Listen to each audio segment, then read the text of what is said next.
joining us again, and today we have a guest from the UNDP, but I'm going to let you introduce yourself and tell us more about the work that you are doing.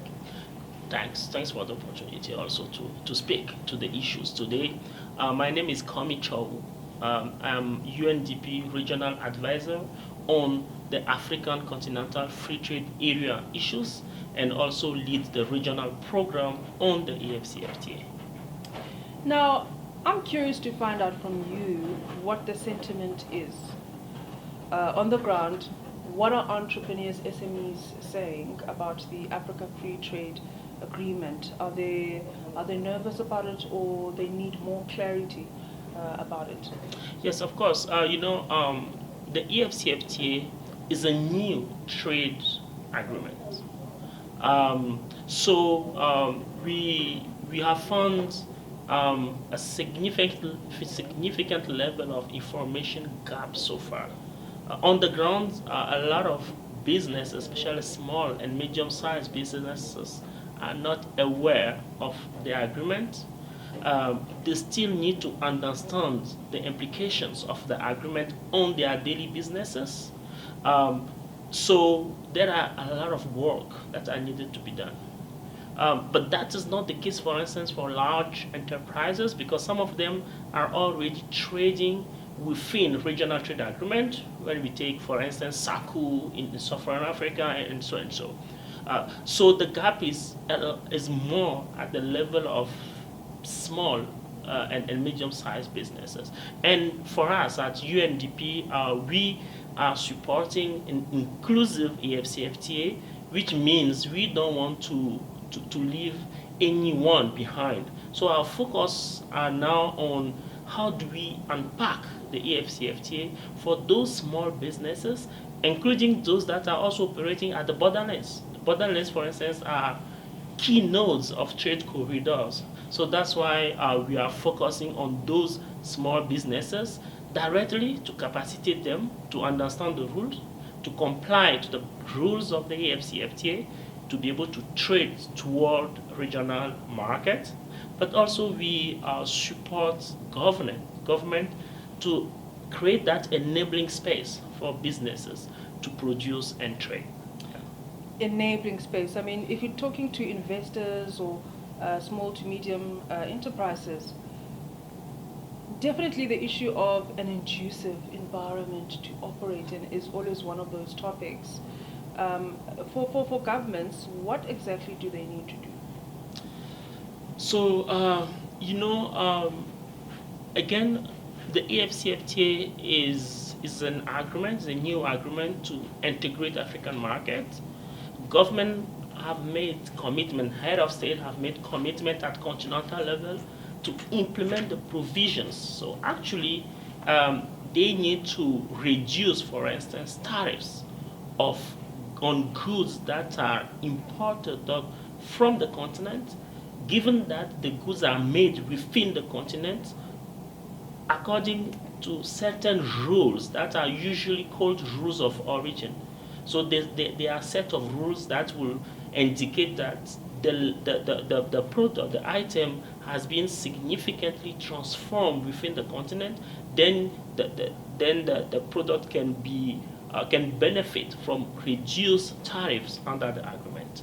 Now, one of the key impediments also within the continent when it comes to integration and regional trade relates to issues around non-tariff barriers. For instance, custom procedure that can be lengthy, right?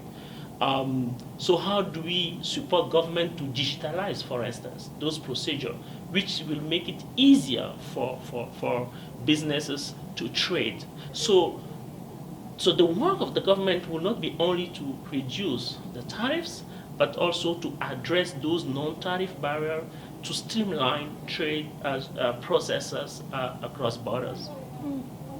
So it's a whole agenda, but it's a process.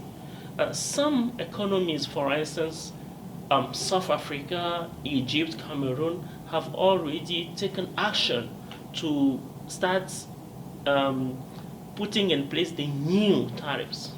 some other countries are still working on the rules, but it's a process, and let's hope this year or next year most of countries will have implemented significant part of the agreement. So agriculture is basically the backbone of the African continent. Yes. Most African economies. When you're looking at now the Africa Free Trade Agreement, would you say it is more focused on agricultural businesses, or are they also looking at other sectors? Yes. For instance, when you take the AfCFTA agreement, it doesn't focus only on agribusinesses. It's cover actually trade in goods, any goods, agricultural, mining products, manufactured products, oil, and so on. So it also cover trade in services to liberalize services through harmonization of rules, services rules. It's also cover beyond trade in goods and trade in services. It has also protocol on investment to see how to facilitate intra-African investment. It has also a protocol on competition policy, how to create a level playing field for everyone, all the actors. Has also protocols on trade. I think I mentioned trade and services already.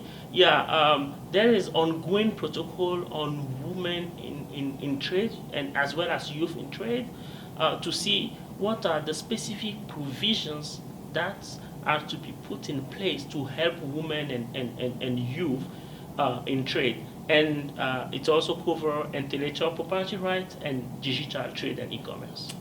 Yeah. So it's a whole package for the continent. So yeah, that's why we do believe, and personally I do believe it's a game changer for the continent if it's well implemented. Yeah. Okay, now you mentioned intellectual property rights. And I was reading recently about trade-related intellectual property rights. I think it's called TRIP. And it refers to informing consumers about the nature and the origin of a product. Yeah.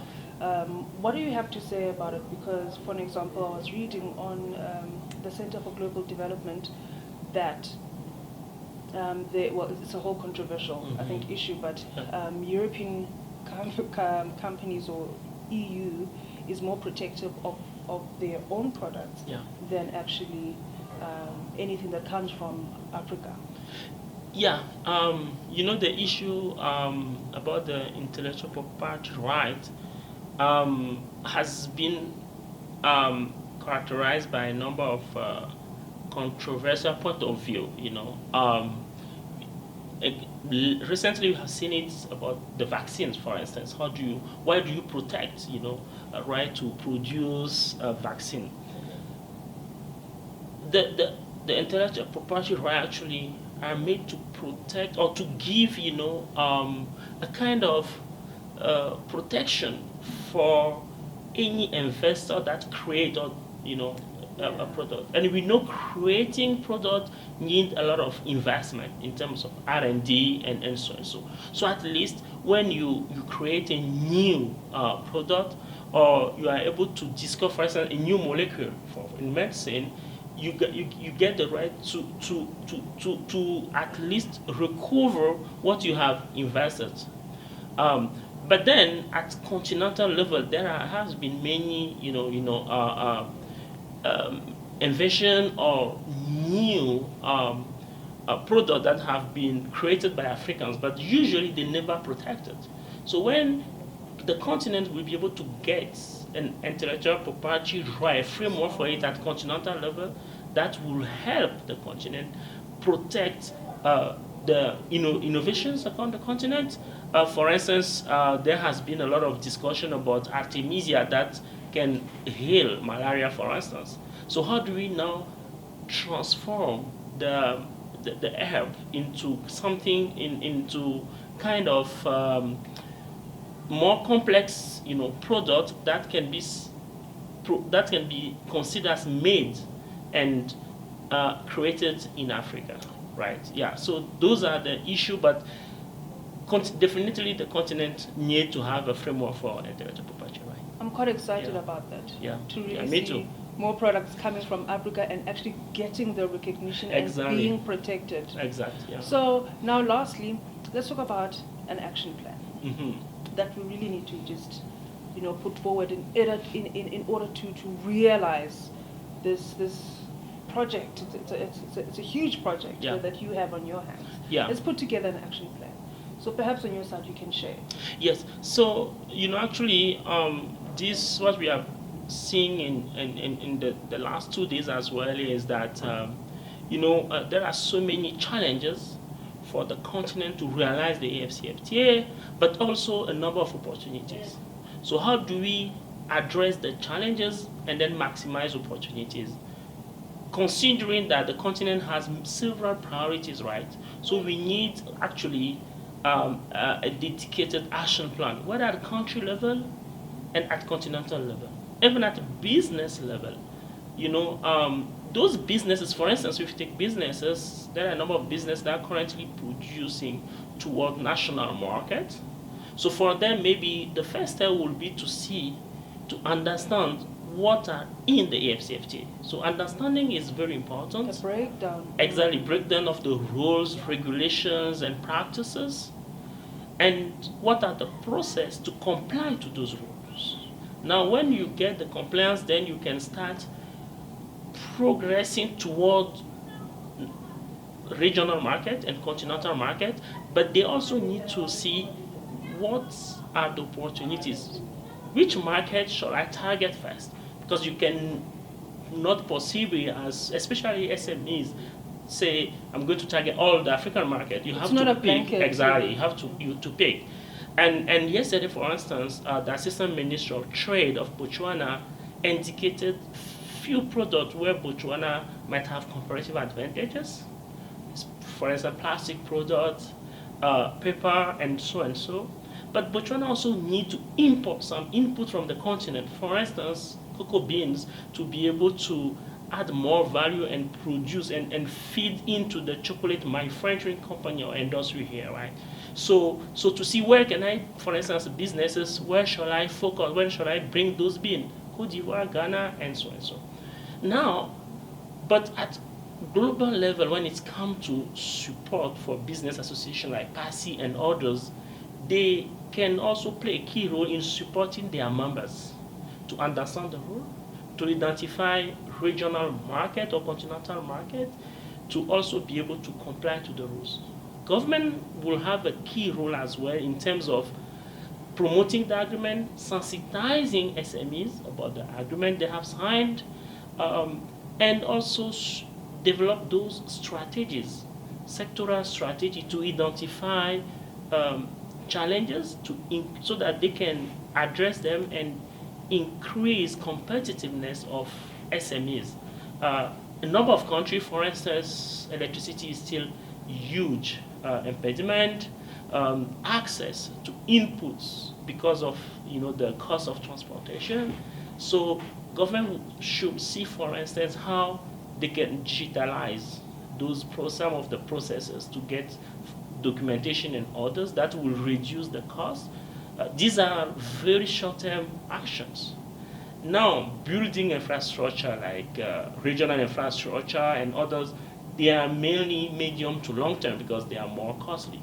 But now I think those priority actions should be to get a good understanding of the AfCFTA, unpack it for businesses, promote more of the agreement, identify where the markets are for opportunities, and see how to support SMEs in terms of building their capacity to comply with the technical requirements of the AfCFTA.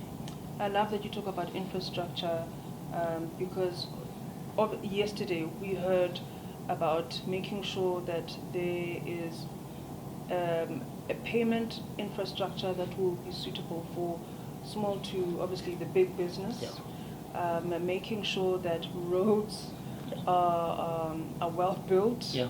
air transportation and cargo is Exactly. inexpensive or affordable. Exactly. So I'm looking forward to actually hearing more about this and what small medium enterprises will be getting up to. Thank you so much for joining me.